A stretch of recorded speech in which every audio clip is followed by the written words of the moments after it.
class, I promised you some more videos, and more videos you shall get. Even if they're just entertainment for you and you laugh all the way through them, that's fine, but hopefully you'll take maybe a little shred of information out of them as well. So this week you're going to start reading Stephen King. And I wanted to talk to you a little bit about the story and why I chose Stephen King before you got started. So the story that you're going to be reading is The Body, and it's in Stephen King's different seasons. I think you already know that. And I wanted to talk to you about why I chose Stephen King.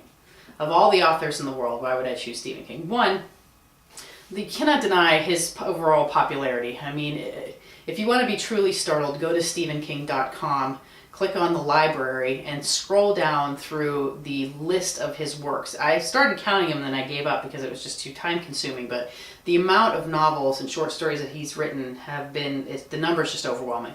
Secondly, he's estimated to have sold 350 million copies of his books and stories, and you just can't deny those types of figures. There's something about him that people like. I find his writing a lot better than people think that it's going to be, and he's just kind of an interesting, creepy guy. He writes about a lot of things that we kind of think about but don't talk about, and that's what I like. And some of his short stories are really, really good, and I'm all about a good story. And for those of you who have seen the movie Stand By Me, you know The Body is a good story, so you know what you're in for. So the other thing I really want to look at with Stephen King is word choice. And we talked last week about, one of your assignments last week was the 6-word memoir, which you guys did fantastic on, by the way.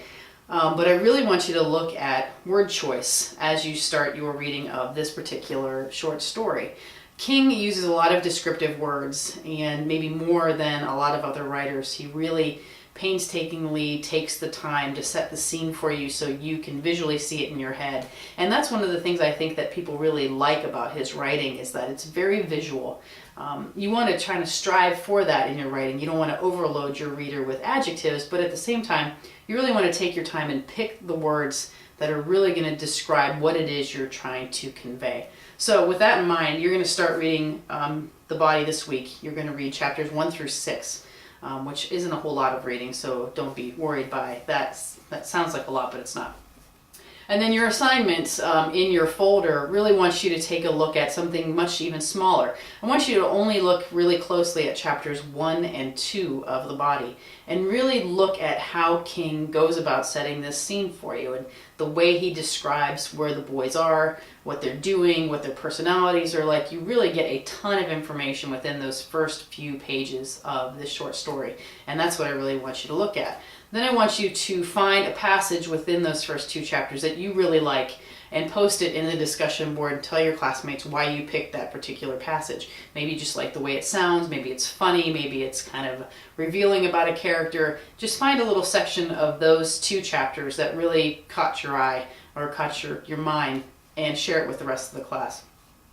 One other note too, I should probably warn you that the first couple chapters and a lot of the story, there's a lot of swearing going on in this story. Now we're all adults, so it shouldn't bother you very much, but these are kids, and when kids are alone together, I hate to tell you, but they swear a lot.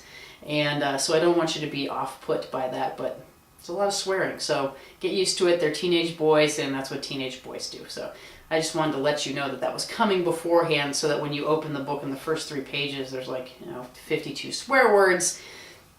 Sometimes you have to sacrifice a little bit for your element. But at the same time, you want it to be realistic. Stephen King is painting this picture for you, and if he had little kids talking like they were sitting around having a tea party, it just wouldn't seem realistic. So he's trying really hard to really paint this picture for you of realism of these boys' lives during this one summer. So take that into consideration and try not to be offended by the multiple swearings going on within the first couple chapters of this book. So enjoy different seasons. And by the way, like I said before, there's lots of other really good stories in here. If you get the time, you should read some of them as well. I also wanted to share with you how difficult it was for me to make this video, because I had to lock myself in the office, because right next door there's something going on that I can hear. You can't hear it, hopefully, but I can hear it, so it's been distracting me. I just wanted to show you what it was. So come on, we're going to take a little walk.